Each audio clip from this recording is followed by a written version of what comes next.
listening to the Why Boarding School podcast, broadcasting around the world.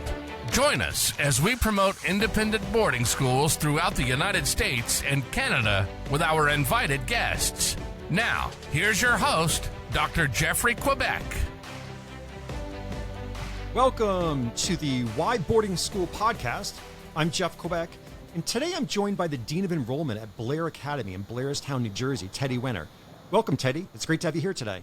Hi, Jeff. Thanks so much for having me. Pleasure to be here as well. All right, great. So with a founding date going back to 1848, Blair certainly has a rich history, having just celebrated the Academy's 175th anniversary. And perhaps you can start off, Teddy, by giving our audience a brief overview of the number of students at Blair Academy, the grades you offer, where the students come from, etc. Sure. Thanks so much. Yes, Blair has a long history, sort of an unusual history, founded by a local student who grew sort of a rags to riches story, became sort of a self-made businessman here in the Blairstown area, and then wanted to give back to his community and started the school community 176 years ago. So really wonderful culture within this school, committed to finding kids, the great kids from all over. We are in the northwest corner of New Jersey, an hour west of New York City.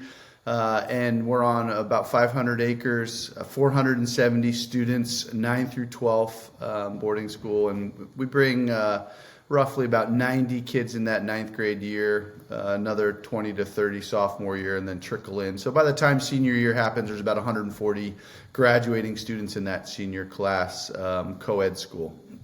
Yeah, very nice. So what is the academic curriculum like at Blair Academy?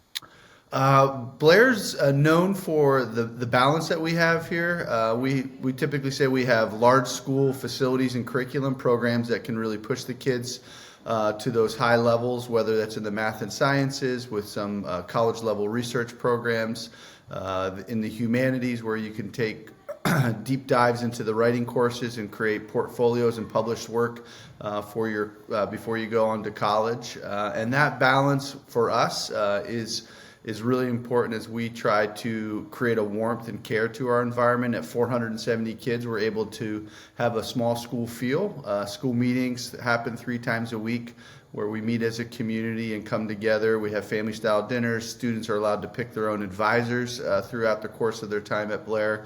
And that is all intended to create this warmth and balance so that the rigor of the programs and the curriculum isn't this anxiety-inducing experience for the students, that we're still able to push them to those high level and that high degree that our families are experiencing, but they're doing it with a balance to care and concern with adults in the community who really know them. We have what we call an advanced curriculum. It's not an AP curriculum, AP-based curriculum, but advanced curriculum where the courses are designed by the teachers, change frequently. We certainly have some year-to-year classes that the kids love to be a part of, but it really allows our teachers to create some amazing classes and a depth to them that we felt were being inhibited by an AP curriculum, and the students love it. They're able to really explore different genres and fields that otherwise they were a little limited to within the AP curriculum. So with such a wonderful depth of offerings for the academic curriculum, can you talk a little bit about the academic support services that Blair offers? Sure. We certainly have a wide range of courses and classes that the kids can take, and also different learning styles for the students, as we're seeing students all learn slightly different, and we want to support them in whatever they need. I would say the first line of defense in helping kids is really just the access of the teachers, and that may seem rudimentary, but the fact is the Blair teachers sort of culturally have always been first and foremost there for their students. So they will meet them during free blocks, during lunch periods, after school, on the weekends, during study hall at night. The math department is known to be in their offices, and students can sign out of study hall and go meet with math teachers at 8, 9 o'clock at night. 4 days a week from 7 to 9. They're in there in the math building ready to receive kids who need work or help. And so just the fact that the teachers are there and willing and have that relationship with the kids is really how they utilize that extra support initially. We certainly have a learning support center as well with a few talented teachers who are there as full-time jobs to help kids go over papers, do extra test taking, sort of refine papers if they need to. And that is a walk-in approach, or they can have a set schedule with the learning support staff if they need it, and that's built into their schedule. I would say additionally, on the freshman year, we have what we call freshman study hall, and where on Monday nights, all the ninth graders leave the dorm and they go to the academic building and are divided into different classrooms where teachers are in charge of each classroom and have certificates and degrees in organizational tutoring and organizational skills, and help the ninth graders lay out their week ahead. So they look at the syllabuses, pull up all the syllabi for the classes, and then help the students lay out their week ahead in their planners. So that they're organized, ready to go. They know they have an away game on Tuesday, a paper due on Wednesday, and then a big math test on Thursday. How are they going to schedule their week and get ready for that? So that's incredibly important for us as I'm on duty on a Tuesday or a Wednesday night. I can be in the ninth grade dorm, ask for a planner from a student, and say, okay, what do you have in the coming weeks ahead as you're getting ready to do your homework? And that's really helpful for us. We have a structured study hall every night, 8 to 10, doors open. We collect phones for the 9th and 10th graders. And so that helps them just create these study habits to help them be successful as they're moving forward. And you talk to many of the juniors or seniors, and they say they still ascribe to that practice and policy of, okay, Monday night we're getting ready for the week, using a planner, laying out their schedule. It's just good study skills to help them be successful when we start that 9th grade year. I imagine certainly having that level of support is great to have, starting off all that sort of structure from early on. And that's, as you said, it carries through their time at Blair. Yeah, kids are coming from all different backgrounds, and our job is to bring them together and help them be successful. And so that 9th grade year is crucial in creating those study habits, the relationships with those teachers. I used to run the 9th grade boys dorm. I was up there for 8 years with 36 9th grade boys. And one of my biggest challenges, I would say, was helping them understand, no, the teachers are really here for you. They want to help.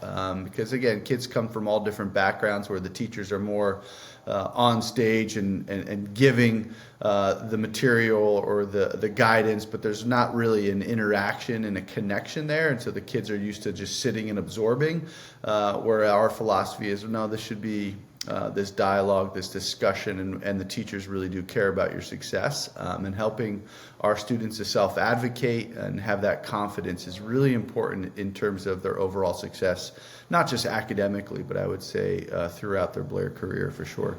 Oh, that's great. Can you tell me a little bit about the visual and performing arts offerings at Blair Academy? Yeah, absolutely. A huge program for us. We have an amazing arts facility, 4-story building that has all the fine arts in it, the technological side of things as well, where there's digital music making. We have sound recording studio, graphic arts, etc., sculpture, ceramics, sort of all the main things. But our performing arts are also a huge component to the Blair community. We have 3 theaters. They put on 4 productions a year, and we have a 60 to 70 piece orchestra that has various ensembles as well, everything from the full ensemble down to the chamber ensemble, wind string ensembles, and jazz ensemble. They perform 3 times a year as well. They travel internationally. Last trip was to London and Paris. Next year they're going to Eastern Europe. They're doing Prague, Budapest, they're Vienna, a couple other places like that, a couple cities. So that's about a 10-day trip that they take at the beginning of the spring break. We bring 90 kids, the full orchestra, and then all the Blair Academy singers as well. So that's another big component for us, or the singing is the singing side of things, where we have usually about 30 kids in the Blair Academy singers, and then there are various ensembles within that, a cappella groups, etc. So the arts in general are celebrated here. Actually, tonight is our fall art show, student art show, where all the work from this past semester is on display. The top pieces from all the kids, from photography to ceramics to painting and drawing, architecture. We have an architecture course, which is also unique for us. All those students are putting their work on display for their peers to see. So that's going to be tonight after our family-style dinner. We'll be able to celebrate them. So we have requirements. Usually 2 semesters worth of art that a student has to take in the fine arts, and at least 1 semester's worth of performing arts, whether that be theater or music, that a student has to take while they're here. We really want the students to be well-rounded, get that experience. And one of my favorite stories I like to share is because of these requirements, you push kids into areas that they may not otherwise have known. A few years back, we had captain of the football team and the wrestling team, this big, strapping young man who had to take ceramics, or had to take art, and he chose ceramics as a sophomore. Ended up, over his course of his 3 years, being one of the top ceramicists for us. Had a student display in the student center, and it was just so wonderful for our students to see this real figure on campus who's known for his athletic prowess, to have this other side to him as well and be really celebrated. And so I think that's really wonderful for us and our kids to understand that you don't have to be just one thing. You can really branch out. And I think that comes from the connections and the comfort level that the kids have here, that they don't feel pigeonholed into a certain area, that they are free to explore wherever they want to go. What an awesome opportunity for the students here to, like you said, explore new activities and discover new talents along the way. Absolutely. That's what it's all about. That's what boarding school in general is all about. And I think at Blair, we do a great job of helping the kids walk that path successfully.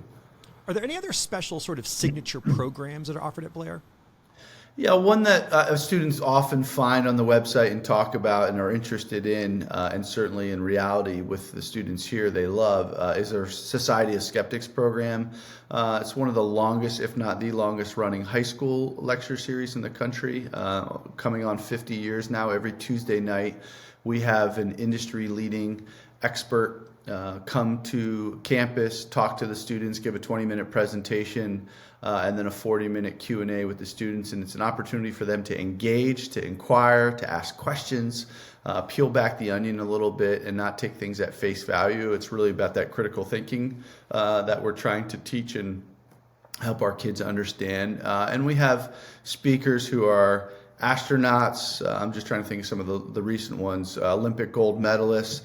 This past Tuesday this week, we had the founder of Grubhub come through, who's actually a Blair graduate, came through and talked about his experience and how he became who he is today, and through his experience at Blair in college and beyond. And for them to hear an entrepreneur talk about his experience and the pitfalls and setbacks that he had along the way and why those helped him be successful is incredibly important for our students to hear. And that's really what it's meant to be, is to help them understand that there are a lot of different paths out there and they're not always linear, and you just really have to have these foundational aspects to who you are as a person to help you be successful in whatever direction that is. So that is certainly a big program and a celebrated program.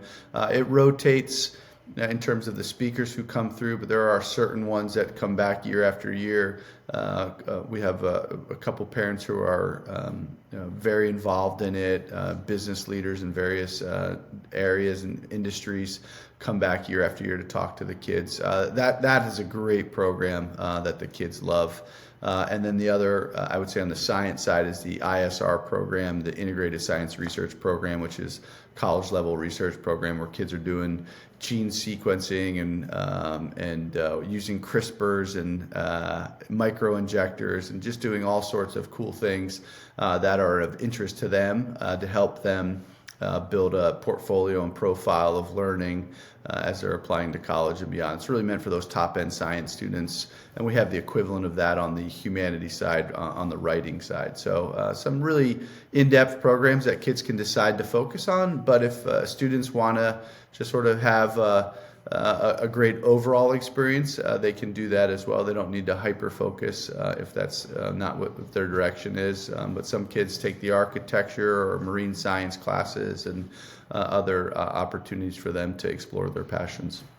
Some of those science classes certainly seem like ones you'd only hear about at the collegiate level, never mind, the high school level. Yes, yeah, no, absolutely. I mean, we have a lot of students who want to get into those medical fields, and so they're taking anatomy and physiology or pharmacology. Some of those courses are really interesting for them, and that select group of kids that have their sights set on those certain ambitions, we want to provide the opportunities for them. Great. How about athletics, Teddy? Is every student required to play a sport each season? And also, what are some of the offerings? Yeah, absolutely. We do still require our students to take afternoon activities. Now, there are some options other than just typical field sports that a student can take and that qualify for that team requirement. That is theater. Theater's a big program for us, as I mentioned before. So a student can be a 3-season theater performer if they want to. Speech and debate, the student newspaper, and the yearbook are other opportunities for students other than being on a soccer field or basketball team after school. Ninth graders have a lot of requirements, 3 seasons. They have to do 3 team sports for those seasons. Sophomores have to do 2 seasons. Juniors have to do 2 seasons. And then seniors can choose to do something different. They still have to do something in the afternoon. Some of our more unique sports, I would say, rowing is probably one of those. Not all schools have rowing programs, and we have a phenomenal rowing program. We have indoor tanks. It's a 3-season sport for the kids that they are sculling in the fall time, erging and rowing on tanks in the winter time, and then spring season is their full season. We have squash courts. We have a golf course on campus as well, which is a nice luxury to have, and an indoor training facility for the golf team with 2 hitting bays and chipping and putting greens. So those students can go over to the training center when the weather's not great or in between classes. We have a very flexible schedule where the kids could have 1 to 2 hours off in a row. And so in between classes, members of the golf team can go over to the training facility and pull up a driving range on the simulator and swing the clubs before their match later that afternoon. That's certainly a plus for us. And then we have indoor hard court indoor tennis courts, 5 indoor tennis courts that are hard surface, pure tennis courts, which a lot of schools have multi-surface ones, but ours are true tennis courts, which is a plus for us to have as well. So those facilities are really state-of-the-art and enable our student athletes to have year-round training and get the reps and the practices in that they need to be successful for sure. This is great, Teddy. We're going to take a quick break, and then we come back. We're going to learn more about Blair Academy. Awesome. Thanks.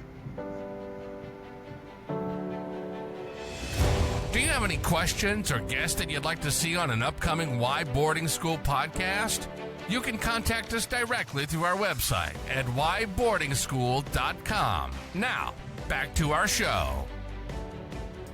Welcome back. I'm Jeff Quebec with the Why Boarding School podcast, and I'm joined today by Teddy Wenner. Teddy is the Dean of Enrollment at Blair Academy, which is located in Blairstown, New Jersey. And Teddy, I think as we continue our conversation and learning about Blair Academy, could you describe to us what a typical school day is like at Blair? Sure. We are, I would say, still traditional in our approach. We are a 6-day boarding school. So we have half days on Wednesdays and half days on Saturdays. We really think it's important in terms of creating the culture in the community here for our students. We're a high percentage of boarding, 85% boarding. And so the half-day classes on Wednesday and Saturday enable our community to still be here. It doesn't empty out on a Friday night, which in many campuses is the case. Our typical day starts 8:30 to 3:15. and then sports and activities in the afternoon for a couple hours, and then dinner that evening, and then study hall at night is 8 to 10. Ninth and 10th graders have to sign in, check in their phones, and get to work. A little more flexibility for juniors and seniors. They still have to sign in, but they can go to different places along campus. A typical day for a student is probably anywhere from 3 to 5 classes that they'll take. It's a rotating block schedule, so every day of the week, every Monday is the same, but Monday's different than Tuesday, and rotate through the courses that way. Classes meet 3 times a week, so math class you'd have 3 times a week for an hour each session. So that's how we rotate through some of the requirements. 9th and 10th graders, the only required courses that they have to take are 9th grade English, 9th grade history, 10th grade English, 10th grade history, and then the various courses along with that. But the math, science, languages are all based on abilities. We have 9th graders who are in geometry, and we have 9th graders who are in BC calculus. And so there's a whole wide range for the students and a depth to the curriculum that enables them to be pushed even as they continue on into those later years, even if they start as an upper level course as a 9th or 10th grader. And that flexibility opens up even more junior and senior year, where students can really dive into different disciplines, maybe perhaps have a double or even 3 science courses if that's something that is really passionate for them, engineering, architecture, math courses as well. Some of the students double down on some of those disciplines that they're passionate about. So there's a lot of flexibility there. Sundays usually a little more relaxed. Sunday brunch, trips to the mall, to the movies, etc. We're an hour from New York. This Sunday, actually, we're taking 3 buses of students, so over 100 kids, into New York to go see the Rockefeller tree and walk around and do some shopping. So the proximity to the airports in New York is great for weekend activities on Saturday afternoons and Sundays, but quickly you're out on the countryside, away from the hustle and bustle of the city, which is really nice for our kids and our families. And Teddy, you referenced earlier the meals. Can you describe us the meals? Are they sit down, buffet? Are they required? How does that work?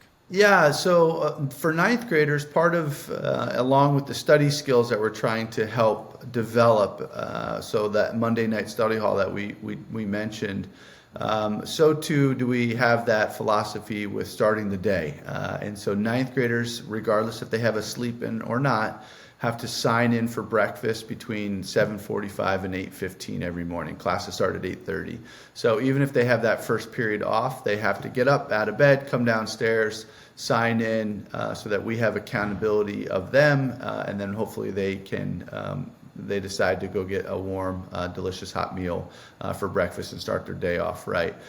Breakfast and lunch are buffet style, and then dinners during the week are what we call family style dinners, where we sit down as a community. That rotates every 3 weeks, so you have new table mates that you're getting to know, and it's a really nice way for 9th and 10th graders to meet juniors and seniors, and vice versa. And so that happens every couple of weeks with the intent of mixing the students and making those connections and conversations. There's a faculty who is in charge of the table, table 26, and we meet and have conversation, and I'll ask how their days are going, and you really get to know the kids. It's a nice way to be able to do that. Our Skeptics program that we talked about, that's on Tuesday nights, and Thursday nights are art openings, so it's also a nice way to transition to those programs from the family style dinner opportunities. Weekends are buffet all throughout the weekend, and to give time for the kids to just relax and enjoy it. We have, I would say, delicious food. We have some great cooks and chefs in our kitchen, and the kids really do love. And we try to, we have kids from around the world, so each week they're trying to do different cuisines, and they'll bring in guest chefs who are versed at Korean barbecue, or and we had a chef yesterday whose specialty is Indian cuisine, and so came in and did amazing curries and everything else for the students. So that's often the way to a high school student's heart is through their stomach. You're getting me hungry there, Teddy. You got it. Yeah, I'm getting hungry too. But that's a great way to make the kids happy and make sure that they're enjoying life on campus, is having great dining hall food. That's great. How about dorm life, Teddy? Can you share with us a little about the dorm life at Blair Academy? Yeah, our dorm structure is set up in a way where it's by grade and by gender. So ninth grade boys are typically all together. They're in one building. It's split up between a couple floors in different dorms, but they're essentially all in the same building. Same thing with the freshman ninth grade girls. They're all together in one dormitory, and that continues on for the later years. There's primarily a 10th grade boys dorm. There's primarily a 10th grade girls dorm, et cetera. There are a few dorms that have 11th and 10th grade overlap, or 11th and 12th grade overlap, depending on the years and the numbers within the schools. But that's typically what we have. We have 10 dorms total for the student body. We decide who the roommates are initially, and then after that, the students can choose to stay with their roommate or pick someone else. And then the dorms are done by lottery system. So students draw a number, and then based on that number, they get to choose which dorm they go into. But it basically rotates every year for the students, and a 10th grader has two options, 11th grader has two options, and it's a very successful way to build culture and community within the school.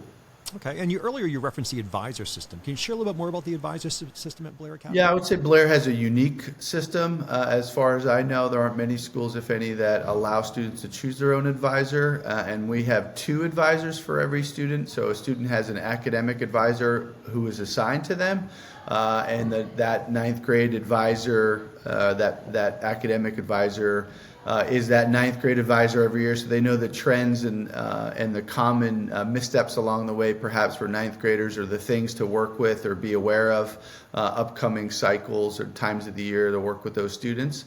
And then the students are allowed to pick their own social advisor, and that person is really meant to be that local parentis for them, where they have a connection with already, and so they feel empowered to ask someone in their dorm, someone who's teaching them, maybe the person who interviewed them, to be their advisor. And we give them about 3 weeks to get to know the school community from the adult side, and in the meantime, the dorm head and the academic advisor are there to be that adult mentor for them if they need somebody, but to allow them some space to choose that advisor.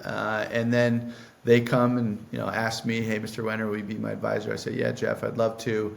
And that student really becomes a part of our family life. They're babysitting our kids, they're coming over our houses. Usually my advisees are over my house on Sunday afternoons. All the faculty, 95% of us live on campus. And so we're very much a part of the community, and the kids see that. We value the benefit that comes from students seeing me as a father, as a spouse, right? Those are some great mentoring opportunities as well, and great modeling of behavior that we're trying to instill in our students. And for them to be a part of our family and break bread with my family in the dining room, in my own dining room at home, is really important. Sunday nights or Saturday nights, we usually do fire pits and s'mores, depending on the season, or they'll come over for football games on Saturday afternoons if there's some big college games on, and we'll have a little get together. So it's really meant to be this connection and relationship. We do have advisory blocks, but they're few and far between. Many schools have every week the advisory meets together. For us, that's a little too structured and a little too impersonal. We want it to be this exchange, and my senior advisees, they like having one-on-one conversations, and we'll grab lunch in the dining hall and sit in my office once a week and do that. And then the younger kids want to all get together and come over for Sunday brunch. And so we'll do that with them, or they'll go out for a Dunkin' run or get some ice cream. So it's really meant to be the onus is on the advisors to create that relationship and not just be the structured system that's in place that's more of a pragmatic approach to the conversations. We really want to be natural and real. And that's probably my favorite part of my job is the advising program, to have these connections where I've been in former advisees' weddings. When we travel in the summertime and we're by an advisee's house, we'll swing by or give them a text and say, hey, we're in the area, and we'll always swing through and have lunch. It's just a real wonderful connection that is timeless. 2 weeks ago, it was 2 weeks ago, we met in the city, my family, with 6 old advisees who are all from different years, who are now graduated from college and working in New York. And we all wanted to just get together, and the only commonality was Blair and the Wenner advisory. And so we all got together and had a great Sunday brunch. It was awesome. And those connections and relationships are real, and we feel that helps push them in all their other areas of success at school, academically, athletically, socially, where we're able to have those conversations with them and help them achieve their full potential. That certainly seems like a real sense of family right there. Yeah, absolutely. So would you say, is there a typical Blair Academy student? I think for us, when we talk about who we're looking for or what type of Blair student is successful or what type of student is successful at Blair, I think it really starts with, we say who they are, not what they do. That's really important for us in our admissions process. We're trying to figure out the core of the young adult in front of us, who they are, what they believe in, their character, their kindness. That's really important to building the culture and community. I do care about the what. I care about how you're going to be committed to contributing to the school community athletically, artistically, how you're going to do in the classroom, what are your grades, and are you going to be successful academically.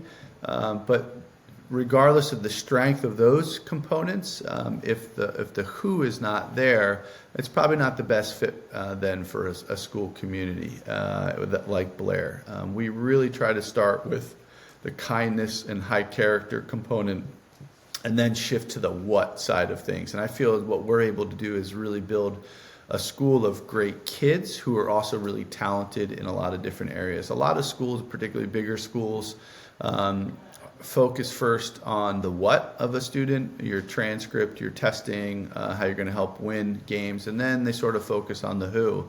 And I think a lot of schools, you end up getting schools of really talented, bright, artistic kids, but maybe not the best culturally within that school community. And for us at 470 and an advisory program like we do and meeting as a school community for school meetings throughout the week and family style dinners, it's really important to have a culture that is positive, that is healthy. And if we can build that, then we can also focus on helping our kids be successful academically, artistically, athletically. That's really important. So I would say that the typical kid is a high character, kind kid who is also really talented and going to engage in the community in various ways. So Teddy, with such a tight community, are there any cool traditions, for lack of a better term, at Blair Academy that may be unique from other schools? Or perhaps maybe there's that one tradition that you hope always remains part of the school? Yeah, I think maybe programmatically is the dual advisor system. I think that tradition is a long-standing one that I hope never leaves. I think that's a core component to the school. But in terms of more stereotypical traditions, I would say we have a lot. We have the typical rivalry with another school. That's a huge deal in the fall time. In the winter time, when we come back from the Christmas break, we do really a silly tradition on campus, which is a campus-wide game of tag. Everyone gets another name from someone else in the community, and your job is to tag that person throughout the day, and it runs for a week. Teachers play, the head of school plays, and you see students chasing teachers, teachers chasing students, kids taking back doors into buildings or crawling out windows. It's pretty hilarious. There's been some pretty epic scenes awesome. over the years of kids, dedicating themselves and getting up early in the mornings to try to get some of the teachers as we're walking from our homes into class. So Gotta watch your back. yeah, that's right. You're always looking over your shoulder. That's certainly a fun one. That happens in January, and then we have one in springtime, late winter, springtime, which is headmasters, which is we divide the whole school into 4 houses.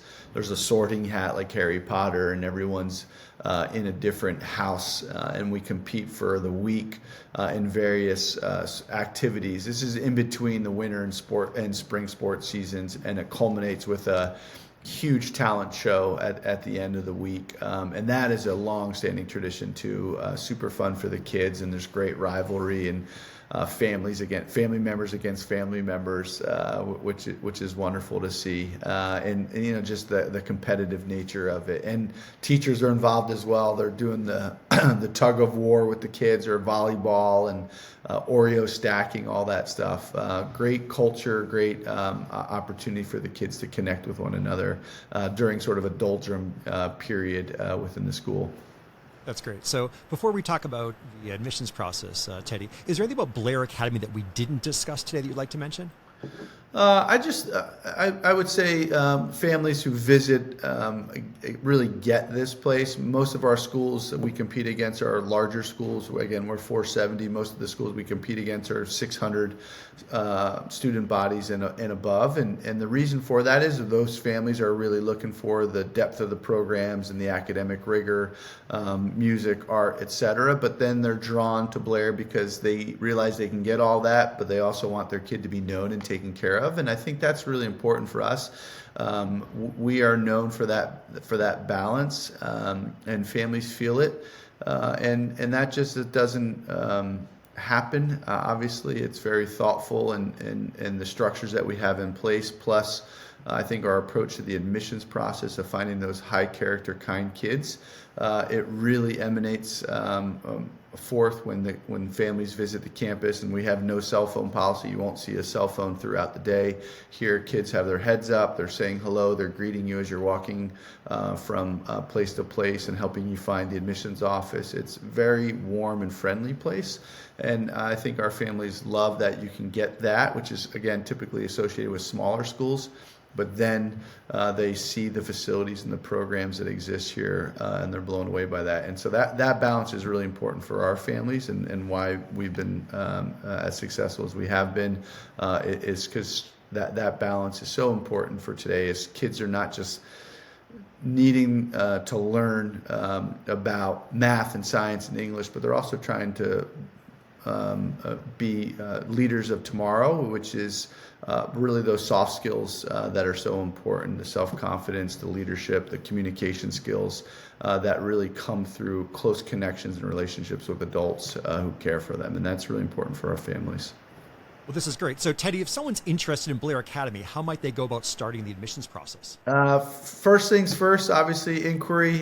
Get your information in there. We're happy to have that conversation and get you started on things. It enables us to see what you're interested in. Our program leaders, whether they're athletic coaches or music teachers, will reach out to you and follow up with emails and hopefully answer any more questions that you may have, get to know you even a little bit more as it pertains to their program, and then scheduling an interview.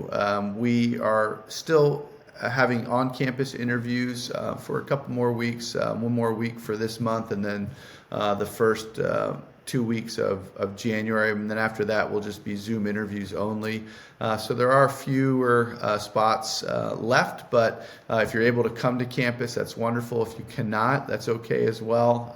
There's an opportunity to Zoom, and then it's just a matter of getting the rest of your application materials in. We do require testing this year. It doesn't necessarily have to be SSAT. It can be some form of standardized testing. If you're at a public school in New Jersey and you took the New Jersey public school state testing, that will suffice for us. You can send that in, so there's not necessarily a need to go out and take the SSAT, but we'll certainly will accept that as well. And so what is the website address for Blair Academy? Blair is www.blair.edu.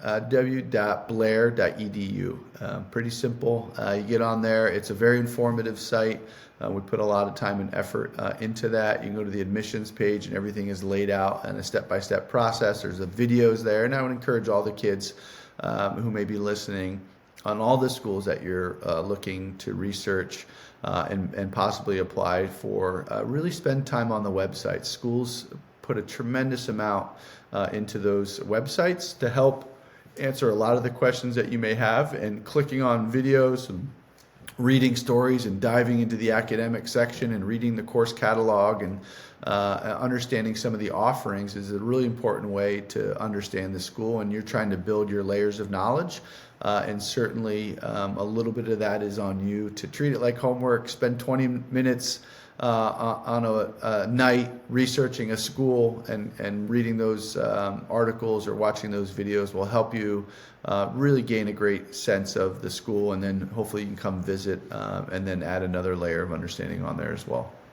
This is great, Ted. This has been awesome. I've enjoyed our conversation and learning more about Blair Academy. Thank you. Thanks so much, Jeff. I really appreciate you doing this, and thanks so much for everyone who's listening. Please be in touch. Thanks so much. Teddy Wenner, Dean of Enrollment, Blair Thank Academy. you for listening to the Why Boarding School podcast. We look forward to you joining us for our next episode. Please remember to subscribe to the Why Boarding School podcast and help us spread the word. Until next time.